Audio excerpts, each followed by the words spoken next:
World of Warcraft is the theme park MMORPG that's withstood the test of time, evolving and ever-changing for almost 2 decades. Till this date, it's a game with a plethora of dungeons, raids, open world content, various PvP modes, and more. Even today, it sustains hundreds of thousands of players and various communities. With the 9th expansion Dragonflight releasing November 2022, the aging game got a much-needed facelift. In this video, we're going to explore the latest patch 10.2 and my first impressions. I'll be going over the new content available as of the latest patch for players to enjoy and reviewing the game's combat, starting experience, and going over my final thoughts with pros and cons. So buckle up as we dive headfirst into the Dragon Isles and see what it has in store for us.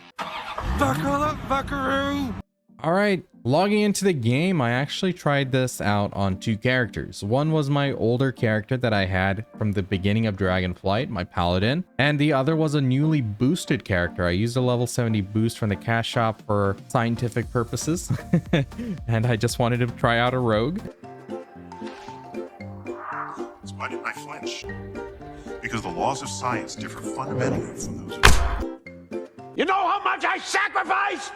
I tried out on both characters. As soon as you enter in and you load into the main city Valdrakken in the which is the main city in Dragonflight, it immediately gives you the quest to start the new patch content for 10.2. So all you have to do is talk to an NPC in Valdrakken and you're on your way. So when I started off the new quest line, it took us to the new region, it took us to the new map, and it introduced us to the new content in the game. Now let me just quickly go over some of that content here. As of this patch 10.2, we have a new zone, that is the Emerald Dream, along with which came the next raid, which is Amirdrasil, the Dream's Hope. This raid also brings us a new legendary weapon, the Strength Axe Furlath, the Dream Render, which is available to Paladins, DKs, and Warriors. The patch also boasts several open world events, being Super Bloom, Emerald Frenzy, and Emerald Bounty. A new faction is introduced, the Dream Wardens. Also a new world boss, Aurostar the Hibernating.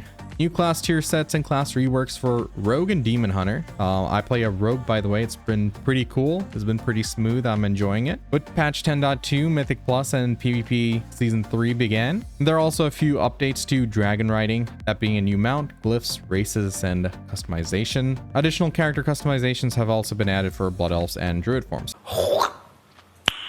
Nice. So that's pretty much a summary of all the things that have come with the new patch. Now, starting off with the campaign, it was pretty tame. Usually it's a lot more exciting when you're starting a new patch or something.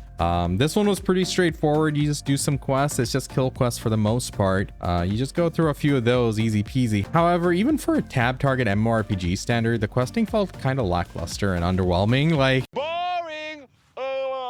in the past, like when you're going through the main story quest line and it engages you with the story and stuff with cutscenes and things, the cutscenes were pretty boring, even for WoW standard, and I felt like it was a pretty underwhelming experience starting off, but it was a quick experience. Like, you go through the main story quest line for the new patch pretty quickly, you go to the main camp, you get introduced to the new upgrade mechanics and other things that have been added in the game. So it wasn't a long and grueling experience by any means, but it was pretty lackluster even for WoW standard. Like, you're just sitting at one point, you're just sitting on a mount flying around as it just gulps down pockets of fire. You're not even controlling the mount. I don't know what the purpose of that was. It didn't do anything to add to the engagement of the game, but you know, that was there. What is my purpose? You pass butter. Oh my god. As a well-experienced veteran MMORPG player, I did rush through the quest without reading anything, so you know, there's that. But once you get through those initial bit of quests and you go to the main town, you get introduced to all the NPCs, you acquire your first spark for crafting gear and stuff, and acquainted with the new upgrade system and currencies, the flight stones, and different type of crests. You get into the swing of things fairly quickly. Now let me take a quick tangent through this whole questing process that I noticed, and I wanted to give credit where it's due. Yes, this is a tab target MMORPG and it is a dated system, but since Dragonflight, it got a pretty big visual uplift comparing it to the previous expansions and stuff. The game still feels pretty good and smooth. The combat still feels pretty smooth. The animations, the audio-visual feedback, the impactfulness of skills for the few classes that I've tried were quite pleasant. And there is an action combat mode which works fairly well. With how Red Paladin's skills work, they have some innate cleaves to them, so even though it's a tab target game, turning on this action combat mode, it felt like an action combat game to a certain extent. It felt pretty smooth and it was pretty responsive, but it is still World of Warcraft. You need to switch targets really quick and precisely. You can immediately just go back to tabbing and clicking on a nameplate or something instantly on the fly. So it's not very restrictive where you have to go turn back tab targeting or turn off action combat or anything like that. You're pretty much switching back and forth to it on the fly. And that's important because, you know, swapping targets and timing CCs, chaining CCs in more competitive content, you know, quickly doing interrupts, those are all a part of the game and what the game's balanced around. So being able to immediately swap targets is still important, even in action combat. So I think it was executed pretty well. It doesn't feel clunky at all. I'm okay with this. All in all, for an OG tab target game, the combination of the new animations, the action combat, and a lot of the skills are split body skill animations. So basically you're able to move around and use skills with your upper body while your lower body is just running around the direction you move your character. So it makes it feel, you know, still a smooth and fluid game. Me coming from Black Desert Online, where pretty much every skill is brute motion, it's a pleasant feeling. Now let's talk about the gearing system. Gearing in WoW has always been ever changing. Sometimes it's way too RNG, sometimes it's way too grindy. But compared to previous expansions, the current system has been pretty good in my opinion. Let's start off with the PvP. PvP gearing is pretty straightforward. I spent a few hours doing some random BGs to get my honor gear. In the first week we had a event going on which gave us bonus honor, but even without that, it's a pretty quick experience. The honor gear pieces, they're not too expensive. Like pretty much with every win I was buying almost 2 items. Even without that event, it stacks up pretty quickly, so you can get fully geared in honor gear pretty quickly. And if you really wanted some starter gear, you can buy some crafted gear to just get you started, but I don't think it's necessary. Just struggle through it for a few hours and you'll be golden. You can also earn a lot of honor by doing RBGs and winning those, as well as some conquest. Speaking of which, conquest is the currency for the best PvP gear, and it's capped and increases every week. You can get the second best PvP gear for trophies of strife and bloody marks. You earn 8 trophies of strife from a simple world quest where you collect sparks of life, and this will directly reward you with bloody marks as well, which you need as currency. You can also earn bloody marks by other world quests that pop up from time to time, as well as killing players in the open world with war mode on. This is super easy to do, and it was actually really fun. Getting those 100 sparks of life, it only took like 10 to 15 minutes, but it was fun because everyone just sits at the graveyard just spam killing each other to quickly get those kills. So all in all, it was a pretty quick and easy way to get another piece of gear every week, so make sure you do that. Now, the amount of trophies of strife you can get per week is capped and per season is capped, so everyone's going to be ending up with the same amount possible. However, if you miss that quest for the sparks of life in the previous weeks, which were easy ways to get to trophies of strife, just straight up buy them for 3,500 honor each. It's a bit of a grind, but eventually you can catch up, at least in terms of the bloody mark gear, so you're not behind in that regards. However, the only way you really fall behind in terms of PvP gear is going to be the Great Vault. Now, if you're a PvE player, you're predominantly going to be picking pieces from in the PvE side, so you're always going to be behind then. But if you're a PvP only player and you've been taking the vault rewards for the PvP line, then you'll be ahead. But all in all, the difference in item level is quite negligible. So if you're a few pieces missing in terms of the Great Vault, it's not a big deal. Eventually, within another month or so, I'm sure everyone's going to be walking around in full purple PvP gear anyway. So all in all, I don't think it's a bad thing. It's not as bad as in the past where you missed out on like a month or 2 months of getting conquest cap every week. So it's definitely a lot better than what it was. Moving on, you can also craft PvP gear like in the previous patches with the new sparks, and you can use the catalyst to convert your PvP gear into tier set pieces, which actually is pretty huge considering these can get the PvP scaling item level just like your PvP gear. So for example, if you convert a conquest piece of gear, you'll get the conquest scaling. If you convert the bloody token gear, you get the bloody tokens eye level scaling. I believe you are also rewarded a token which you can exchange for another piece of tier set gear at 1600 rating as well. So there are ways to get this, and in a few weeks, in another month or so, we'll have a total of probably 4 catalyst conversion currency available to us, account wide by the way, which will immediately give us 4 set, even if you're not doing any of the other content to get it. So eventually everyone's going to have it. And yeah, some classes it's actually really good. Some classes it's not worth getting. So you'll have to do research on that. But all in all, I'm pretty happy with the current state of PvP gearing. It's not too much pressure to grind out. And there are a lot of sources of gear. So in the beginning, it's really fun getting all these different pieces and getting constant upgrades and stuff. Now let's talk about ways to gear up in PvE. In terms of PvE gearing, you initially want to have at least 415 item level gear starting out with the new region. A lot of it is awarded through the main story quest line.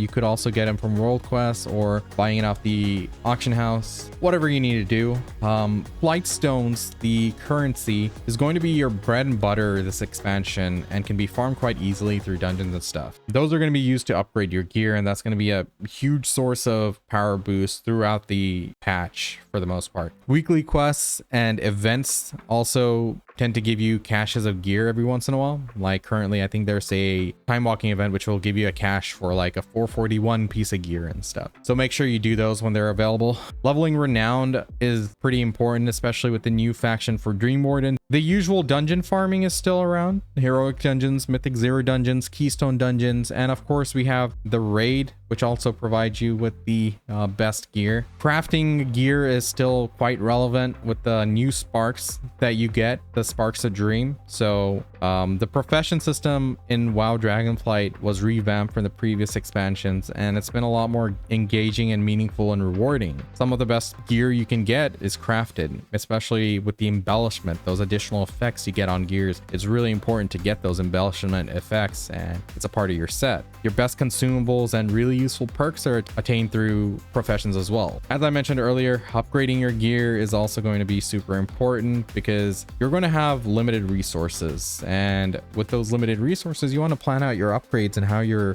progressing your gear set. Each piece of gear can be upgraded 6 times per crest, so knowing what you want and planning out your path forward and understanding what your BIS stats are and your build is really important. And finally, we have the weekly vault, the Great Vault, which you can get a lot of gear from. Every week you can pick one piece, and the more type of content you do, the more variety you get. Unfortunately, this is shared with the PvE and PvP, so as a PvP player I have to only go the PvP route, whereas as a PvE player I have to go the PvE route, so I can't do both, and I know I'm going to be behind on one if I pick the other, but it's okay. This time around we're going to be playing fully PvP, and I'm sure I missed out a few other things in terms of gearing for PvE. There's a lot of diversity and sources of gear, which makes the whole gearing process feel pretty fun in the beginning. I mean, there's a lot happening. If you're interested, you can make a lot of cash early on with the professions, and cash is changing hands really quick. And finally, the consistent and quick gear upgrades is really satisfying. It's those tiny bits of dopamine spikes, which makes you feel good when you're progressing, right? Overall, my experience with 10.2, World of Warcraft's latest expansion, has been pretty pleasant because this patch, I decided to only do PvP, and it's taken a whole weight off my shoulders of being caught up and keeping up with the other players and other raiders and stuff. So now I just dabble in other content for the sake of reporting, but I'm mostly just focused on PvP. It's really important that you decide what you want out of a game. At the end of the day, it's just a video game, right? If you're not having fun and enjoying what you're doing, then what's the point of it? So with that, I'm going to leave you guys with the pros and cons, the good and the bads. And yeah, I'd like to hear what you guys think about the game. If you haven't tried it, are you planning to try it? If you do play it, what are your thoughts on the state of the game and the latest patch? All right, starting off, the pros. Firstly, the combat. For an old MMORPG, the combat was pretty smooth and responsive. The animations were nice and clean. I don't have any of the usual complaints about clunkiness when it comes to older titles and tab target MMORPGs, but WoW's historically been pretty good in terms of fluidity of combat. Next, the barrier of entry is pretty low. Picking up the game right now as a new player or returning player, as long as you get to 70, you can immediately jump into the swing of things and the latest content. Just talk to the NPC, pick up the quest, and just get going. So you don't have to do any unnecessary older content in order to get started with the latest thing, what everyone else is doing, what all your friends are doing. So it's pretty easy to jump into it. Adding to my previous point, the gearing. The gearing system's pretty pleasant. There's a lot of diversity in ways we can get the gear. I'm not gated, or I'm not an entire tier behind someone who's doing like the pinnacle content where I'm just, you know, chilling with my guild, trying out, you know, the basic content like normal and heroic raids. You know, there is a path forward for me to progress my gear to get to that highest item level, or at least close to it. And compared to someone who's playing 100% hardcore and all in, doing the best of the best things, you know, I don't feel too far behind, and I always have the option to push myself forward and start doing that content and catch up. Now, I make this point because certain games like to time gate you or RNG gate you into getting your upgrades and your gear. So by having the diversity of sources of the gears, it's a lot more pleasant and a lot less painful for having bad RNG. Next up, I want to give a big shout out to the talent system. It's been pretty good for me. I know there are certain classes which have meta builds which don't change much, but me being a PvP player at the moment, I find myself swapping talents pretty much almost every arena fight, depending on the comp I'm facing, depending on the classes I'm facing. So having that diversity, it is pretty nice. It is nice having to switch around talents to min-max and stuff. It reminds me of the old days a bit. I like it. And lastly, content variety is super important because you don't want to get bored playing a game. You're playing a game to be entertained. So as a PvPer, there are a lot of things for me to do, like random BGs, epic BGs, Battleground Blitz, which is an 8v8 version of Battlegrounds, which is pretty cool, a bit more focused and precise and less zergy.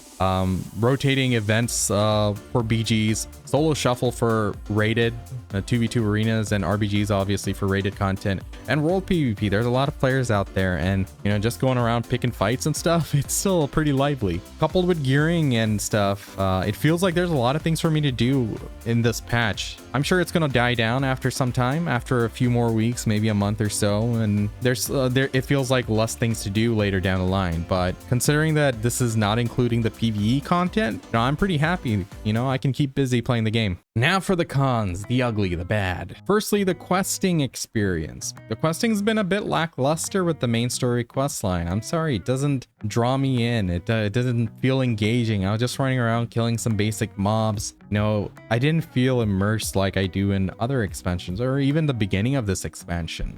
Now, I'm not someone with like really high standards for questing. I usually just blast through them. But, you know, like I mentioned earlier, I was just sitting on a mount while it flies around, gulping pockets of air. That added nothing to the whole experience. This is World of Warcraft. This is Blizzard. There's almost 2 decades of history here. I expect that they utilize all the things they've done in the past to come out with newer experiences, or at least a little bit more engaging. There were times that we took control of a siege machine, or blasting hordes of mobs from the air while flying around in some flying contraption or something. And, you know, there's just different type of quests that, you know, just break the monotony a bit, which was lacking in this patch.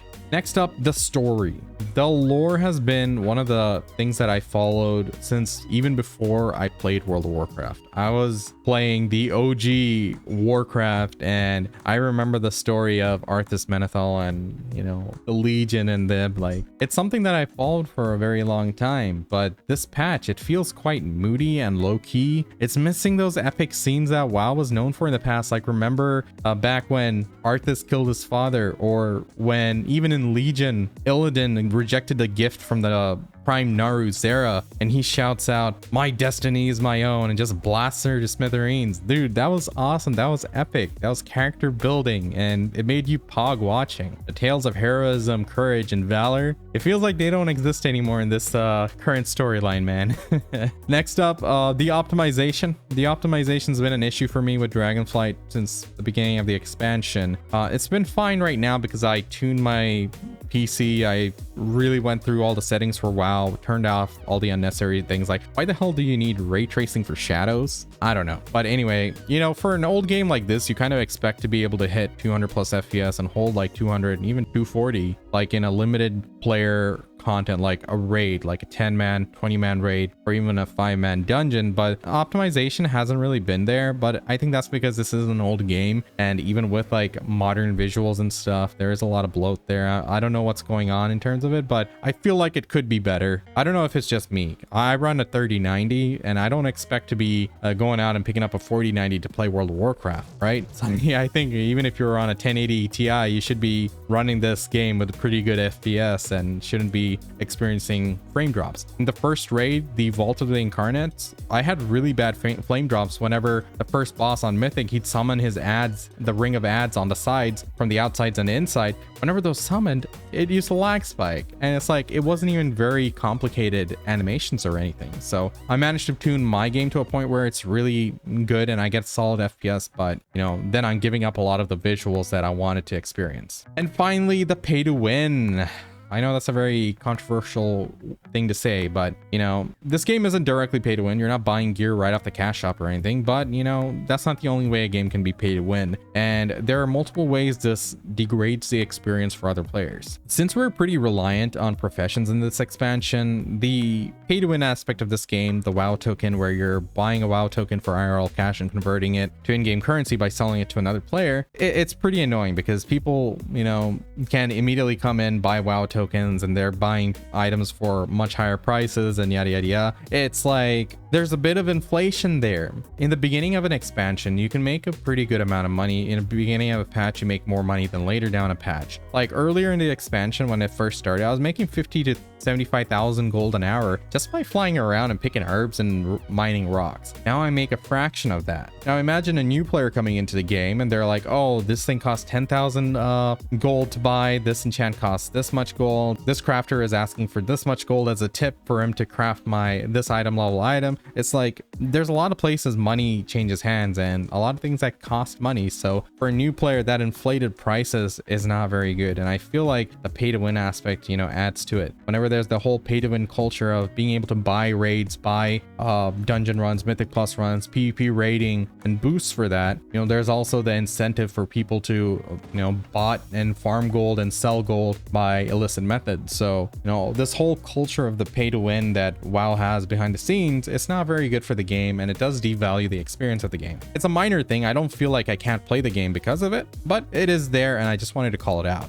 And that about sums it up, guys. You know, I didn't really come in, you know, with any expectations. I didn't come in hating the game or really looking to hit the ground running. I just wanted to see what it has to offer, just experience the gearing process and see how much time I'd have to invest in order to be able to casually play and enjoy PvP. And all in all, I'm pleasantly surprised. It ticked all the boxes. It wasn't a very grueling grind. You know, I don't have to put in like 10 hours a week to keep up or anything, and I have the freedom to enjoy the game how I want to. So all in all, I'm pretty positive about this patch. There are some cons which I called out, but overall, you know, I think I'll keep playing. I'll keep doing PvP and see how I like it and we'll maybe revisit this in a couple weeks or a month or two and see what we think. Anyway, my name is Pansy, guys. If you guys want to watch more MMORPG content, previously I've been known for only BDO content, but I'm trying to expand my horizon here. So be sure to check me out at twitch.tv/I'mPansy, where I do stream quite frequently. And if you want to just hang out and chill, join my Discord as well. I hang out there from time to time. And yeah, like, comment, and subscribe if you enjoyed this video, and let me know your thoughts on the latest patch 10.2. Take it easy, guys. I'll catch you guys next time. Peace.